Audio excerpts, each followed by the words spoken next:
আহ, জঙ্গল, সবুজ প্রকৃতি, কত সুন্দর তাই না? কোনো বাধা নেই, কোনো দুশ্চিন্তা নেই, শুধু গিয়ে বসো ওখানে। কিন্তু সেই জঙ্গলেই যে কত রকম রহস্য ও ডেঞ্জার লুকিয়ে থাকে তার কোনো আইডিয়াই নেই। এখন শান্ত হয়ে বসো আমার শ্রোতারা, কারণ তোমাদের স্টোরি টেলার কিছু গল্প বলবে। এককালে নাইট শিফটে সিকিউরিটি গার্ড হিসেবে আমি কাজ করতাম। ইউএসের ওহাইও স্টেটে আমার বসবাস, যে জায়গাটা জঙ্গলে বেশ অদ্ভুতের ঘটনার জন্যই বিখ্যাত। আমার প্রমাতামহ একজন চেরিকি ইন্ডিয়ান ছিলেন। তার প্রভাবেই আর নিজের থেকেই উইন্ডিগো সম্পর্কে আমি অনেক কিছুই জেনেছি ও পড়েছি। এটি আমার একটি রিকালেকশন। আমার যতদূর মনে হয় একটি উইন্ডিগোর সাথেই আমার দেখা হয়েছিল প্রায় 1 বছর আগে। সেদিন আমি আমার আঙ্কেলের ফার্ম হাউসে গিয়েছিলাম। বিশাল বড় একটি ভূমি, চারদিকে শুধু গম ক্ষেত, হর্স টেবল আর দিক বিস্তৃত বনভূমি, গাছপালায় ঘেরা। সেদিন আমি অ্যাকচুয়ালি আমার পরিবারের থেকে একটু দূরে যেতে চেয়েছিলাম পার্সোনাল কিছু কারণে। আমি ওখানে গিয়ে থাকি আমার কাজিন অ্যালেক্সের সাথে। ওর বয়স তখন প্রায় 20-এর মতো ছিল। সেদিন সন্ধ্যা হওয়ার পরে আমরা রেডিও দিয়ে কমিউনিকেট করছিলাম। হ্যাঁ, অবশ্যই সেলফোনে করা যায়, কিন্তু রেডিওতে করার একটি আলাদা রোমাঞ্চ আছে, আর এটি কালচারটিকে ধরে রাখে আমাদের। সেদিন ঘোড়া রাস্তা বলে কাজ করার পর কম্পিউটারে আমি আমার বন্ধুদের সাথে বিকেলবেলা কথা বলছিলাম। কখন যে রাত হয়ে গেছে সেটার খেয়ালই করিনি। ঠিক ওই সময় আমি র্যাঞ্চের ডান দিকের জানালায় একটি আলোড়ন খেয়াল করি। এটি বার্নের দিক থেকে আসছিল। প্রথমে আমার মনে হয়েছিল এটি বোধহয় একটি হরিণ, আর কিছুক্ষণ বাদে আমি জানলার পাড়ে দেখলাম যে বিশাল বড় বড় অ্যান্টলার বা শিং বেরিয়ে আছে। তখনই আমি শিওর হয়ে গেছিলাম যে এটা অবশ্যই একটি হরিণ। হ্যাঁ, অবশ্যই আমি মারাত্মক রকম ভুল ছিলাম। কিছুক্ষণ বাদে এই হরিণটি এই ঝোপ থেকে বেরিয়ে আসে, বেরিয়ে আমাদের কাঠের বেড়ার দিকে এগিয়ে আসে। তখন আমি লক্ষ্য করি যে হরিণটির গায়ে সাদা চামড়া ছিল। আমি তো ভাবছিলাম, আরে বাস, সাদা চামড়ার হরিণ, দারুণ অবস্থা তো। হ্যাঁ, কেউই অবশ্যই প্রথমেই কোনো কিছু নিয়ে এরকম অদ্ভুত দেখে ভাববে না যে হায় হায়, আমার বাসার বাইরে একটি রাক্ষস আছে। আমি লজিক্যালি ভাবছিলাম সব কিছু। বাইরে বেশ অন্ধকার ছিল, তাই বিষয়টিকে বিশেষ পাত্তা না দিয়ে আমি আমার বন্ধুদের সাথে আবার কথা বলে লেগে গেলাম। কিছুক্ষণ বাদে এই জিনিসটি আমাদের র্যাঞ্চের লাইটের দিকে এগিয়ে আসলো। তখন আমি খেয়াল করলাম যে কিছু একটা গোলমাল আছে। এই হরিণের শরীরটি বেশ বড়, আর অনেকটা কুকুরের মতো। কোনো হরিণ তো কুকুরের মতো শরীর নিয়ে ঘুরে বেড়ায় না। আর এর শরীরের অনেক জায়গার থেকেই মাংস যেন পচে ছিঁড়ে ঝুলে পড়ছিল। এটি দেখার পর শুধু একটি শব্দই আমার মাথায় আসে, ওয়েন্ডিগো। আমি তখন বেশ ভয় পেয়ে যাই, কিন্তু তারপরেও জিনিসটির দিকে আমি বেশ ওয়াচফুল চোখ রেখে আমার বন্ধুদের সাথে এটা নিয়ে কথা বলছিলাম যে আমি কী দেখছি। কিছুক্ষণ বাদে আমি রেডিওতে আমার আঙ্কেলের সাথে কন্ট্যাক্ট করি। আঙ্কেল, আমি আপনাকে বিরক্ত করতে চাই না, কিন্তু র্যাঞ্চের বাইরে একটি হরিণ ঘুরে বেড়াচ্ছে, ফ্যাকাশে রঙের, আর এর গায়ের চামড়া দেখে মনে হচ্ছে পচে গেছে, অনেক জায়গায় ঝুলে আছে আবার।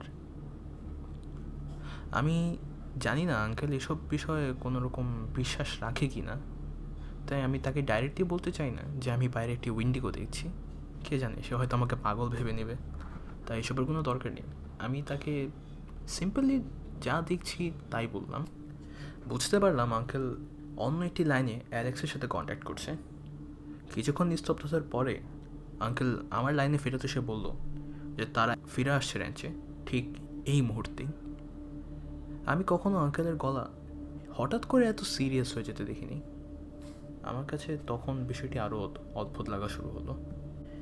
এই রেডিও কনভারসেশন চলাকালীন জিনিসটি ডান দিক থেকে বাম দিকে অর্থাৎ গম ক্ষেতের দিকে চলে গেছে, তখন সেটিকে আর দেখতে পারছিলাম না।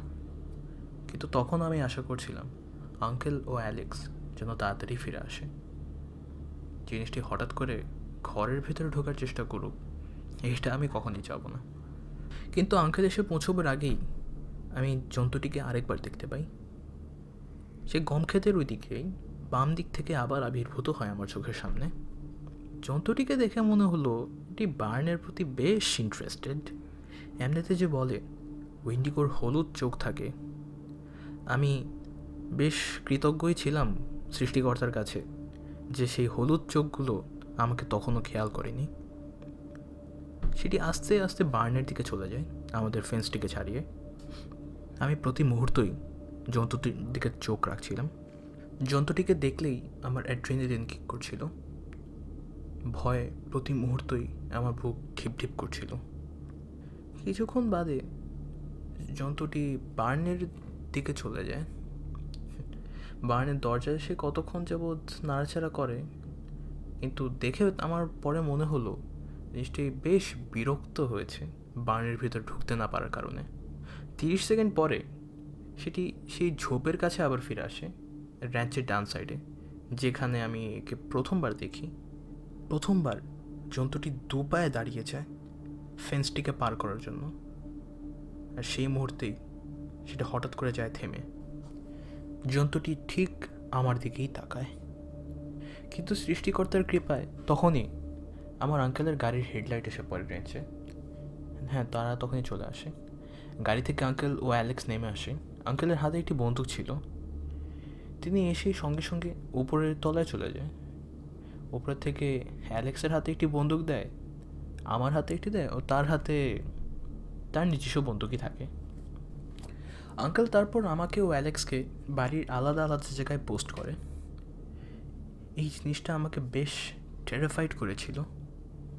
আমি যা বলেছিলাম আঙ্কেলকে, তিনি এত সিরিয়াসলি নিচ্ছিলেন যেন তিনি এমন কোনো কিছু জানেন যা আমি এখনও জানি না। অনেকক্ষণ এরকম নিস্তব্ধতা বজায় রাখার পর ও বাইরে কোনো রকম আলোড়ন না হওয়ার কারণে আমি আঙ্কেলকে একটু চেক করতে যাচ্ছিলাম। আমার অনেক প্রশ্ন ছিল জিজ্ঞেস করার জন্য, কিন্তু তখন আমি এমন কিছু শুনি যা আমার গায়ে শিহরণ খেলে দেয়। সিঁড়িতেই আমার আঙ্কেলের সাথে দেখা হয়। আঙ্কেল আমাকে থামিয়ে বলে, তুমি না বাইরে ছিলে? আমি বললাম, না, আমি এতক্ষণ যেখানে দাঁড় করে রাখছিলাম সেখানেই ছিলাম।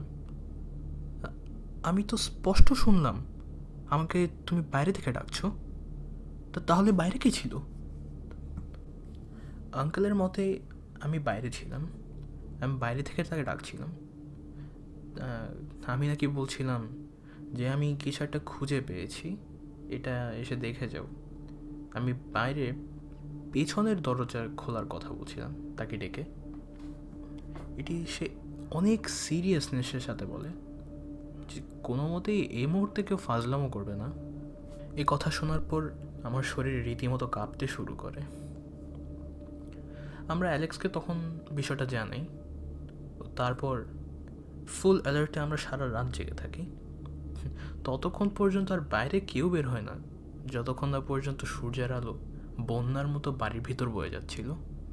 সে রাতে আমরা কেউই আর কোনো কিছু শুনিনি বা দেখিনি। কিন্তু গল্পটি যদি এখানেই শেষ হয়ে যেত তাহলে সত্যি খুব ভালো হতো, কারণ 2 সপ্তাহ পরে আমি আঙ্কেলের ওখান থেকে একটি কল পাই যে তাদের ফার্ম হাউসের বাউন্ডারির দিকে তারা শিকার করতে যে একটি জঘন্য রকম অ্যাক্সিডেন্টের শিকার হয়। আমি এই খবরটির জন্য একদমই প্রস্তুত ছিলাম না, কারণ আমার আঙ্কেল বা কাজিন অ্যালেক্স কেউই সেই অ্যাক্সিডেন্টে আর বাঁচেনি। পুলিশ একটি কালো ভাল্লুককে ব্লেম করছিল, কিন্তু আমার তা মনে হয় না, কারণ আমি জানি ওখানে কি ঘুরে বেড়াচ্ছিল। আমার মনে হয় না তারা কালো ভাল্লুকের হাতে মারা গেছে, তারা নিশ্চয়ই আরও জঘন্য রকম কোনো প্রাণীর হাতে মৃত্যুবরণ করেছে। 2019 সালের গ্রীষ্মকালে আমি আমার দাদার কাছ থেকে এটি প্রস্তাব পাই। তার ইচ্ছা আমি তার সাথে তার হান্টিং ক্যাবিনে কয়েকদিন থাকি। আমার দাদা সাইবেরিয়া অঞ্চলে এমন একটি জায়গায় থাকে যেখানে মাইলের পর মাইল তার অস্তিত্ব ছাড়া আর কোনো মানুষ নেই। হ্যাঁ, এর পিছনে অবশ্যই একটু কারণ আছে। আমার দাদিমার মৃত্যুর পর দাদা ঠিক করেন যে তিনি আর এখানে থাকবেন না। তার সেই হান্টিং ক্যাবিনটা সে দাদিমার সাথে দেখা হওয়ার আগের থেকেই তার কাছে ছিল। তাই তিনি সব কিছু ছেড়ে দিয়ে তার মতো করে সেই ক্যাবিনে গিয়ে থাকে এখন। তা এখন সে অনেক দিনের কথা, বহুকাল আগে সে চলে গিয়েছিলেন, এখনও তিনি ওখানে আছেন। প্রকৃতির আঁচলে নিজেকে বেঁধে রেখে দাদা বেশ ভালোই আছেন সেখানে। না, এটা এখন অবশ্য তার মত। একজন মানুষ যদি একা একা থাকতে পছন্দ করে ও ভালো থাকে, তা থাকুক না, তাতে সমস্যা কোথায়? যাই হোক, 10 ঘন্টার ট্রেন জার্নির পর আমি যখন স্টেশনে গিয়ে পৌঁছাই, দাদা হাসি মুখে দাঁড়িয়েছিলেন আমাকে নিয়ে যাওয়ার জন্য। 59 বছর বয়সের বৃদ্ধ এখনও যথেষ্ট পরিমাণ শক্তিশালী আছেন। হ্যাঁ, একাই একটি ভাল্লুকের সাথে মারামারি করতে পারবেন। ক্যাবিনের যাওয়ার সময় গাড়িতে করে আমরা অনেকক্ষণ যাবৎ আমাদের জীবন নিয়ে গল্প করি। আমাদের গল্প এতই লম্বা ছিল যে মনে হচ্ছিল আমরা সারা জীবন একসাথেই ছিলাম ও সারা জীবন একসাথেই থাকবো। আমি আমার দাদাকে অনেক সম্মান করি ও ভালোবাসি। তাকে আমি ছোটো থেকেই দেখে এসেছি। তার মতো মানুষ আর দুটি নেই। প্রতি মুহূর্তেই আমার এক্সাইটমেন্ট বেড়ে চলছিল, কারণ দাদা আমাকে তখন তার প্ল্যান বলছিলেন। সে সপ্তাহে আমরা 2 দিন শিকার করব, জঙ্গলের মাঝখানে আমরা ক্যাম্পিং করতে যাব, আর সেখানকার ক্রিক ও লেকে আমরা মাছ ধরব। আমরা যখন এসে পৌঁছাই তখন আমি অবাক হয়ে গাড়ির ভিতর বসে থাকি। চারদিকে কোনো মানুষজন নেই, আর একটি বাড়িঘরও নেই।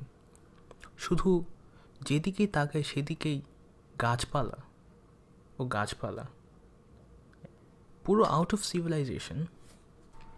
ক্যাবিনটি অবশ্য এই জঙ্গলের ভিতর একটি গোলাকৃতির ফাঁকা জায়গায় করা হয়েছে। ক্যাবিনটি লাল রঙের ইট দিয়ে তৈরি, আর 4টি জানালা ছিল। মোটামুটি ছোট, কিন্তু বেশ আরামদায়ক দেখতে। হ্যাঁ, আর ভেতরেও বেশ আরামদায়কই ছিল। বাড়ির সামনে ফ্রন্ট পোর্চে 2টো রকিং চেয়ার ছিল। আমি বুঝে নিলাম যে কিছু রাতে আমি ও দাদা এই রকিং চেয়ারে বসে আকাশের তারা দেখব। ভিতরে ঢুকে আমার সব জিনিসপত্র রাখার পর আমি ভাবলাম যে বাইরে দিয়ে একটু ঘুরে আসি। আমার দাদা বলল যে কিছুক্ষণের মধ্যে রাতের খাবার হয়ে যাবে। সেদিন রাতে আমি 12টা পর্যন্ত জেগে থাকি। আমার দাদা ঘুমিয়ে পড়েছিলেন। আমি জেগে জেগে টিভিতে একটা ফুটবল ম্যাচ দেখছিলাম। পরে মনে হলো যে এখন শুয়ে পড়ি। আমি যখন শুয়ে পড়লাম তার কিছুক্ষণ পর আমি একটি আর্তনাদ শুনে মনে হলো যেন অনেক দূর থেকে আসছে। দূর থেকে আসলেও গর্জনটা রীতিমতো জোরে। দাদা আমাকে বলেছিল যে এলাকায় নেকড়ে বাঘ আছে। সব মিলিয়ে আমার বেশ রোমাঞ্চকরই লাগছিল, কিন্তু তাও কেন জানি মনে হলো নেকড়ের ডাকটায় কোথায় একটা সমস্যা আছে। অনেকটা ডিজর্টেড মনে হচ্ছিল আমার কাছে। আর যাই হোক, সেই দিন রাতে আর ঘুমিয়ে পড়ি, আর কোনো সমস্যা হয়নি। তারপরের দিন আমি আর দাদা বের হই শিকারে। আমরা সেদিন বিগ হর্ন শিপ শিকার করতে বের হই। পাহাড়ের পাদদেশ ধরেই লাইন অনুযায়ী আমরা যাচ্ছিলাম। দাদা আমাকে পরে বলে যে বিষয়টা বেশ অবাক করা, কারণ সেদিন জঙ্গল পুরোই খালি ছিল। মানে কোনো জন্তু জানোয়ারই নেই চোখের সামনে, খালি হঠাৎ হঠাৎ 1-2টা পাখির ডাক শোনা যাচ্ছে। এটা বেশ অদ্ভুত, কারণ তার মতে তিনি যখন শিকার করতে বের হয় প্রায় 2-3টে হরিণ তার সামনে দিয়ে দৌড়তে। এর পরের দিনগুলো আমাদের বেশ অ্যাডভেঞ্চারাসভাবেই কেটে যায়। আমরা ক্রিকে গিয়ে মাছ ধরি। বিশাল বড় বড় স্যালমন ফিশ ধরেছিলাম আমরা। আর মাছগুলো এতই বড় ছিল যে আমাদের বেশ কয়েকদিন কোনো সমস্যা ছাড়াই কেটে যাবে। আর তারপর হাইকিংয়ে বের হই। কয়েকদিন পর ফাইনালি এমন একদিন আমরা একটা বিগ হর্ন শিপ পাই, যেদিন আমাদের কাছে কোনো বন্দুকই ছিল না। সব কিছুই ভালোই যাচ্ছিল। সব গোলমালটা পাকে শেষ দিনের আগের রাতে। আমি তখন ঘুমোচ্ছিলাম। হঠাৎ করেই আবার সেই নেকড়ে বাঘের ডাক শুনতে পাই। আমার ঘুম ভেঙে যায়। আরে আবার নেকড়ে বাঘ, আমি মনে মনে বলি। এটা ভেবে যখন বিছানায় উঠে বসেছি তখন বুঝতে পারি যে নেকড়ের ডাকটি একদমই স্বাভাবিক নয়। ওই যে বলেছিলাম না, ডিজর্টেড ডাক প্রথম রাতে যে শুনেছিলাম, অনেকটা ওইরকমই। আর এইবার ডাকটা রীতিমতো কাছের থেকে এসেছে।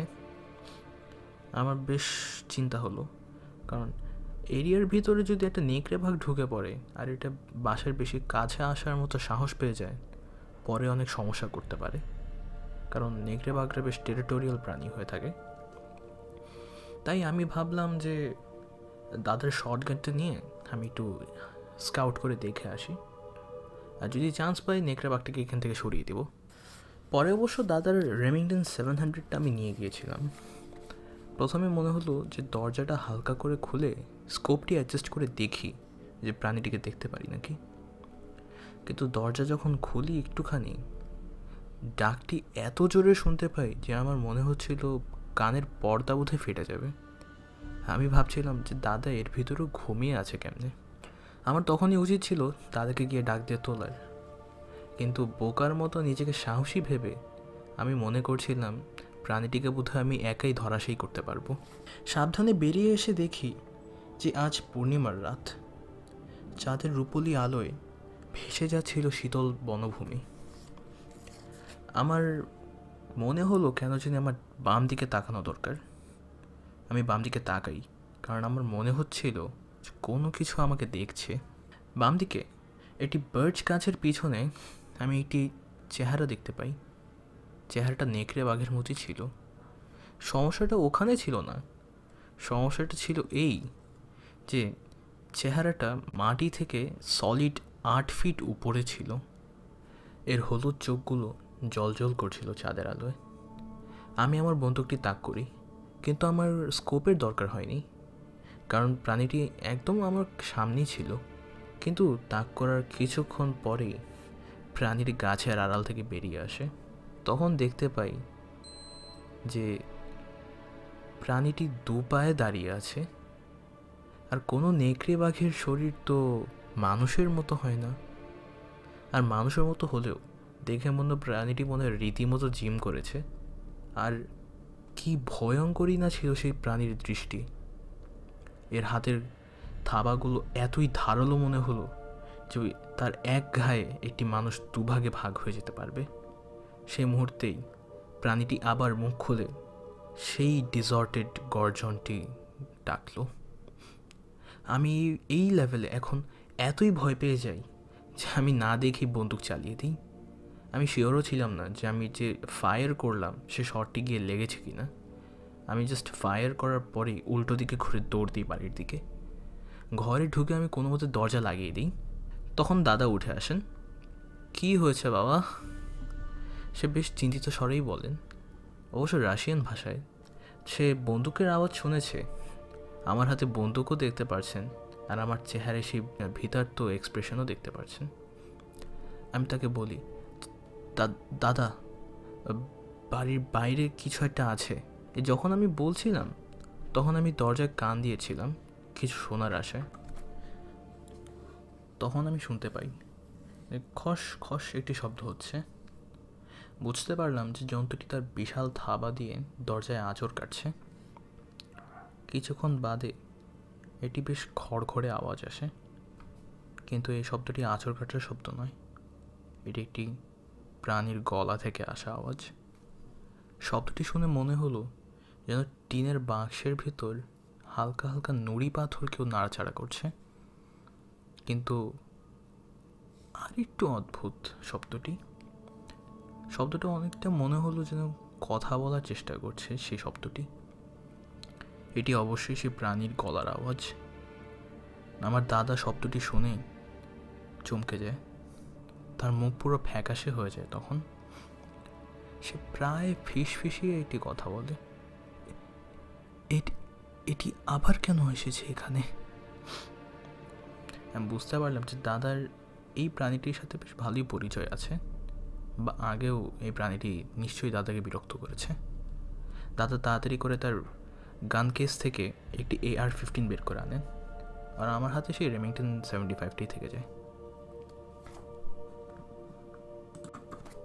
দাদা আবার কথা বললেন, এটি আবার কেন এসেছে এখানে, কেন? আমি তার দিকে তাকিয়ে বললাম, মানে দাদা কি বলতে চাও তুমি? ওই জানোয়ারটি, আমি যতদূর মনে করতে পারি এটি প্রায় সারা জীবনেই যেন এখানে ছিল। আজ পর্যন্ত এই প্রাণীর অত্যাচার আমি কতদিন সহ্য করেছি আমার নিজেরই মনে আসে না। আমি তখন খেয়াল করলাম যে দরজায় আর সেই প্রাণীটি আঁচড় কাটছে না, এটি আবার দূরে চলে গেছে। দাদা বলে চললেন, এই প্রাণীটি প্রায় প্রায় এসে আমার দরজার কাছে মৃত ভেড়া ও অন্যান্য প্রাণী রেখে যায়। হ্যাঁ, আমার বাড়ির কাছে, মাঝে মাঝে এই ট্রি লাইনের কাছে।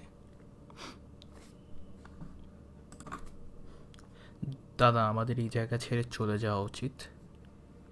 আমরা পরে সারা রাত জেগে পাহারা দিই দরজাটা। আর যখন প্রথম সূর্যের আলো জানলার ফাঁক দিয়ে বেরিয়ে আসলো আমাদের ঘরের ভিতর, দাদা আমাকে বলল আমার সব জিনিসপত্র গুছিয়ে নিতে।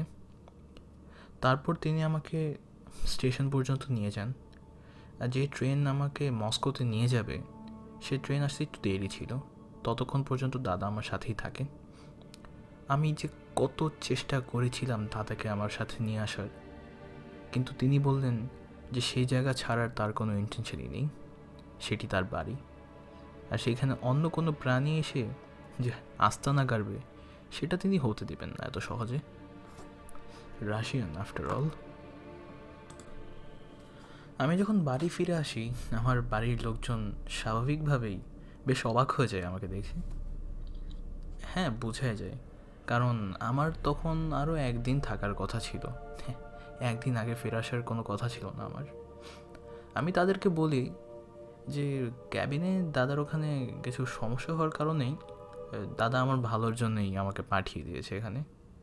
না, এমনিতে আমার ট্রিপটা বেশ ভালোই ছিল, যেটা অ্যাকচুয়ালি সত্যি কথাই, শেষ 7টা বাদে। আর গল্পের শেষের জন্য আমার যতদূর মনে হয় ওই প্রাণীটা একটি সাইবেরিয়ান ওয়্যারউলফ ছিল। এছাড়া আর কোনো প্রপার এক্সপ্লেনেশন আমার কাছে নেই, কারণ সব কিছু মিলিয়ে আমার তাই মনে হয়।